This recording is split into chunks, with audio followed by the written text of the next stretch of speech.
लड़कियां कुत्तों से बच के रहें। अपने इंडस्ट्री में भी बहुत सारे कुत्ते हैं। कलाकारी होगा, जहां कलाकारी होगा और सच्चा कलाकार जहां होगा तो वहां ये सब भावना जो है मायने नहीं रखने। धन्यवाद आपका, आप हमको जवान मान रही हैं क्या? ए बूढ़ी एगो बीड़ी दाना, तो बुढ़िया बोली बे बीड़ी कहाँ बा? बूढ़ा बोला कि औका ब्लाउज में रख ले गाई के गोबर महादेव आंगना लीपाई गजमतिया हो महादेव चौका लीपाई। नमस्कार, प्रणाम। लाइव लॉन्ग न्यूज में आप सभी का स्वागत है। मैं हूं आपके साथ खुशबू। आइए फिर मिलेंगे भोजपुरी के एक पुराने सुपरस्टार, कॉमेडी स्टार और भोजपुरी के धरोहर। जी हाँ, मैं बात करूंगी आनंद बाबा के। परिचय के मोहताज नहीं है, हमें परिचय दोहराने की जरूरत नहीं है। आनंद जी, बहुत बहुत स्वागत है आपका। एकदम बहुत बहुत धन्यवाद। बहुत दिनों बाद, बहुत मशक्कत के बाद आज आपसे मुलाकात हो पा रही है। सबसे पहले हमें बहुत खुशी हो रही है आपसे। अरे तो आपको खुशी हो रही, लेकिन मैं क्षमा प्रार्थी हूँ क्योंकि बहुत मशक्कत करनी पड़ी आपको, इसलिए मैं क्षमा प्रार्थी हूँ। हो सकता है बिहार में न हो या न रहा हूँ या थोड़ा दूर रहा हूँ। हमेशा कोशिश रहती है भोजपुरी के एक अच्छे और बढ़िया पुराने धरोहर से मिलाने की। इस बार फिर से वो कोशिश जारी है और हमारे साथ आनंद जी मौजूद है। आनंद जी, भोजपुरी इंडस्ट्री में इतने पुराने समय से, जब कैसेट्स का समय था उस समय से आप लोग काम कर रहे हैं और अभी तक अपनी स्टारडम को बरकरार रखना, इतना बड़ा हुनर है आप में, कैसे कर लेते हैं? ये आशीर्वाद है, ये सब इन लोगों का आशीर्वाद है, हमारा कुछ नहीं है। हम इनके लिए कार्य करते हैं और इनका प्यार मिलता है। अगर मिलता रहा तो सब कुछ ठीक है, अगर बीच में बंद हो गया प्यार मिलना थोड़ा, तो हम लोग ये खोजने की कोशिश करते हैं कि आखिर क्यों नाराज हैं ये लोग, तो फिर हम इनके अनुसार चलते हैं। हाँ, और एक चीज़ तो सिनेमा को छोड़ दिया जाए तो हम लोग अभी या कभी भी स्वच्छ भोजपुरी के चक्कर में रहे हैं और हम लोग कोशिश करते हैं कि स्वच्छ भोजपुरी में ही हम आपका मनोरंजन करें। हमने ये सवाल इसलिए पूछा क्योंकि बहुत सारे ऐसे नए कलाकार होंगे जो आपसे कुछ सीखना चाहते होंगे। हम लोग भी चाहते हैं। नए कलाकार अगर सीखना चाहते हैं तो बहुत जल्दीबाजी और बहुत हड़बड़ी की बात न करें, क्योंकि नए कलाकार बहुत जल्दीबाजी में रहते हैं। तो उस क्रम में होता ये है कि वो लोग बहुत जल्दी हाईलाइट होने के चक्कर में बहुत गलत स्टेप उठा लेते हैं, जो कि समाज के लिए, अपने भोजपुरी समाज के लिए अच्छा नहीं होता। सही नहीं जी। तो थोड़ा सा धैर्य, हाँ, कार्य करते रहें और थोड़ी धैर्य, बस। अरे उसके बाद सफल होने से कोई नहीं रोक सकता आप। आनंद जी, बहुत बड़ी बात कही आपने कि धैर्य, लेकिन अभी जो बहरहाल चल रहा है भोजपुरी इंडस्ट्री में, लोग जल्दीबाजी के कारण, चाहे जो भी कारण हो, जातिवाद हो, विरोध हो, अश्लीलता हो, एक दूसरे में मतलब बहस करना, ये चीजें चल रही है। कहीं ना कहीं पुराने धरोहर को, हमारी भोजपुरी माटी को जो पूरी दुनिया में जानी जाती थी, उसको धूमिल कर रही है। क्या कहना चाहेंगे ऐसे कलाकारों को? देखिए, आज के समय का वो अलग मामला है। देखिए, एक चीज होगा कि जहां कलाकारी होगा और सच्चा कलाकार जहां होगा तो वहां ये सब भावना जो है मायने नहीं रखती। हाँ, और आप देखेंगे कि जिस प्रकार डायरेक्ट रूप से जो बड़े कलाकार हैं अपने मुंह से ये शब्द नहीं निकालेंगे कुछ। हाँ, जो अलग तरह के लोग होते हैं, उनके इर्द गिर्द लोग होते हैं, वो चाहे कोई कलाकार हो, उनके इर्द गिर्द के लोग जो होते हैं तो उनको कुछ खराब लग जाता है तो कुछ बोल देते हैं। तो तिल के ताड़ बनाने वाले भी इसी समाज में हैं। तो होता क्या है कि उसका जो है खामियाजा समाज को उठाना पड़ता है और कुछ नहीं है। मैं चाहूंगी कि आप लोग कहते हैं कि हम बूढ़े हो गए लेकिन आज भी हम जवान हैं, लेकिन एक आप ऐसे कलाकार हैं जो जवान में भी बूढ़े वाला आवाज निकाल के अपने आप को बूढ़ा रिप्रेजेंट करते थे। एक प्यारा सा डायलॉग। धन्यवाद आपका, आप हमको जवान मान रही हैं क्या? इसके लिए बहुत बहुत धन्यवाद। और ये बूढ़े का जो डायलॉग है वो बड़ा ही पॉपुलर था। ए बूढ़ी एगो बीड़ी दाना, तो बुढ़िया बोली, बे बीड़ी कहाँ बा? बूढ़ा बोला कि हल्का ब्लाउज में रख ले। ये बड़ा बहुत पॉपुलर हुआ था। अच्छा जी, मतलब मेल का आवाज, मतलब पुरुष का आवाज के साथ साथ महिला का भी आवाज आप अकेले कर लेते हैं। बहुत सारे गाने भी आपके आए हैं, मैं चाहूंगी एक प्यारा सा गाना 2 लाइन गुनगुनाइए। हम लोग जनवादी गाने गाया करते थे और आज भी कॉमेडी गाने गाया करते हैं। जी जी।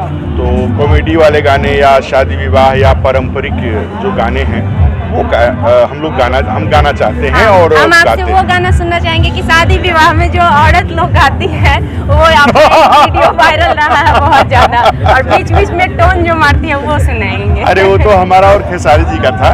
हम लोग बैठे थे मेहंदी लगा के रखना फिल्म के सेट पे, तो हम लोग कार्य कर रहे थे और वो एक बड़ा ही पॉपुलर सॉन्ग है, अपने यहाँ पारंपरिक गीत है जो हमारे यहाँ कोई भी मतलब शादी विवाह या कोई भी चीज़ फंक्शन चालू होने के पहले हम लोग एक गीत औरतें गाती हैं।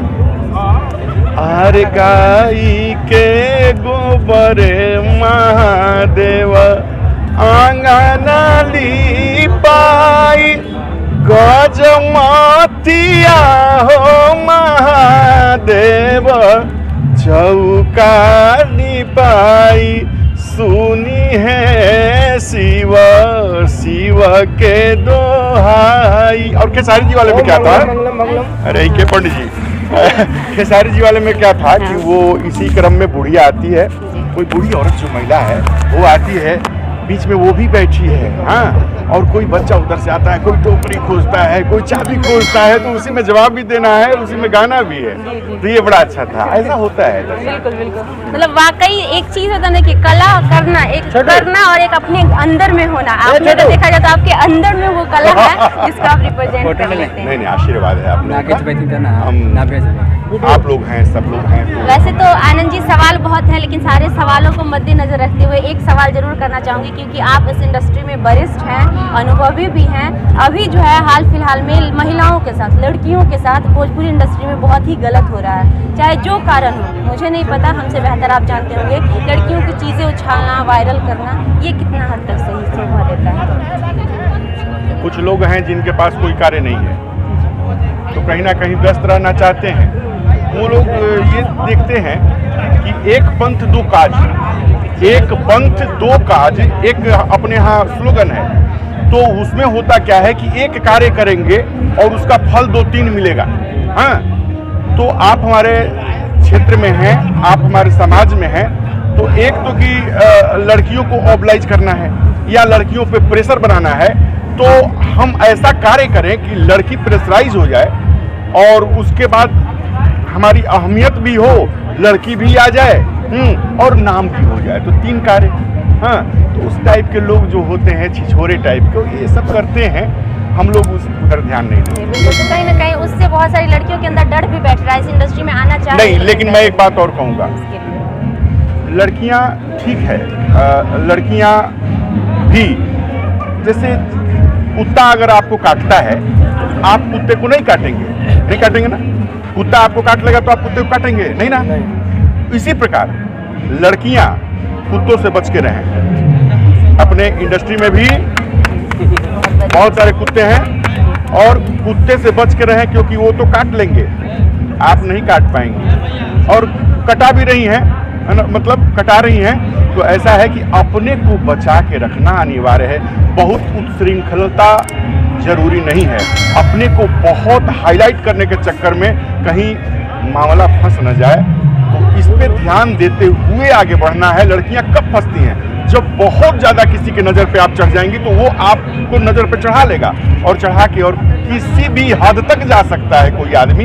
तो भाई इस समाज में है, आप किसी की बहन हैं, किसी की बेटी हैं, है ना, तो उसको तो लाज नहीं है, आपको कम से कम लाज है। आप बहन बेटी हैं हमारी, तो आपको ठीक से रहना चाहिए। बहुत बड़ी बात कही। अच्छा आनंद बाबा, आपका मतलब बूढ़ा बूढ़ी पे गाना बहुत फेमस रहता था। मतलब मैं बोलना चाहूँगी, आपकी जो वाइफ है, क्या रोल रहा है आपके लाइफ में उनका? मेरी पत्नी का बहुत बड़ा रोल रहा है। आपको मैं बताऊं कि सबके घर में जैसे मतलब परिवार होता है, परिवार को जैसे पत्नी को पति की आवश्यकता होती है, पत्नी जब अकेली हो उस वक्त बच्चे हैं, वो है, समाज है, कई तरह का कार्य है। जब जनरली लोग जो ऑफिशियल लाइफ जीते हैं तो वो तो 10 से 5 ऑफिस करते हैं, बाकी घर में रहते हैं। हम लोग महीनों महीनों दिन बाहर रहते हैं। उस वक्त पति का रहते हुए पति का नहीं होना और सारा कार्य दारोमदार अपने ऊपर लेकर और हमारे सपोर्ट में कार्य करना, सबको झेलते हुए और करते हुए आगे बढ़ना, तो उसमें कहीं ना कहीं पत्नी का बहुत बड़ा रोल होता है। अगर पत्नी न हो, अगर उस टाइप की, अगर सपोर्टिव न हो पत्नी, तो आप एक डेग नहीं बढ़ा सकते। तो आनंद मोहन तो अलग ही बात है जी। फाइनली ये चीज प्रूफ हो गया कि हर सक्सेस मतलब लोगों के पीछे किसी न किसी महिला की हाथ होती है। निश्चित। आनंद बाबा, आपका लव मैरिज हुआ था कि अरेंज मैरिज? Arrange marriage. क्योंकि अभी इंडस्ट्री के बहुत सारे लोग हैं जो ज्यादातर लव मैरिज। अच्छा, बहुत सारे अभी के कलाकारों से जब मैं बात करती हूँ तो मैं तो उनसे पूछ लेती हूँ कि आपके इंस्पायरेबल कौन है, तो वो लोग आप जैसे लोगों का नाम लेते हैं। और उस जमाने में आपके मतलब आप किससे इंस्पायर हुए? आपके आइडियल कौन थे? हमारे आइडियल थे गाने में भरत शर्मा भैया, भरत भैया जी। हमारे ज़माने में नथुनी सिंह जी हुआ करते थे, मुन्ना सिंह जी हुआ करते थे। हमारे ज़माने में हमारे घर में हमारे पिताजी भी भजन कीर्तन किया करते थे, तो हमारे घर में भी संगीत का माहौल होता था। हिंदी में अगर देखा जाए तो गुलाम अली साहब और अनूप जलोटा साहब, ये सब लोग हमारे पसंदीदा रहे हैं। और संगीत का कोई दायरा नहीं होता। बहुत लोग हैं जिनका आशीर्वाद सामने से तो नहीं, दूर से ले लेकर हम लोगों ने कुछ सीखा है। जी। आखिर में नए कलाकारों को क्या मैसेज देना चाहेंगे कि वो अपने लाइफ में अच्छा करें, बेस्ट करें?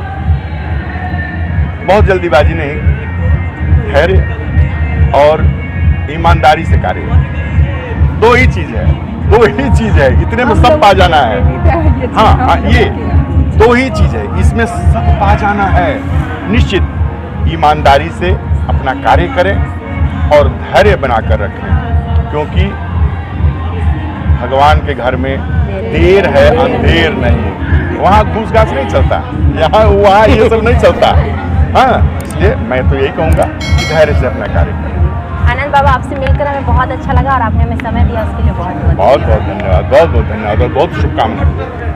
हमारे साथ थे भोजपुरी के दिग्गज कलाकार आनंद बाबा, जो कि बहुत दिनों से कॉमेडी स्टार, परिचित होंगे आप इनसे, और कॉमेडी स्टार रह रहे हैं और आगे भी रहेंगे जब तक ये हैं हमारे साथ, हमारे बीच। बहुत अच्छा लगा इनसे मिलकर। अगले बार फिर मिलेंगे भोजपुरी के किसी न किसी धरोहर के साथ। अगर आप देखना चाहते हैं तो बने रहिए हमारे साथ।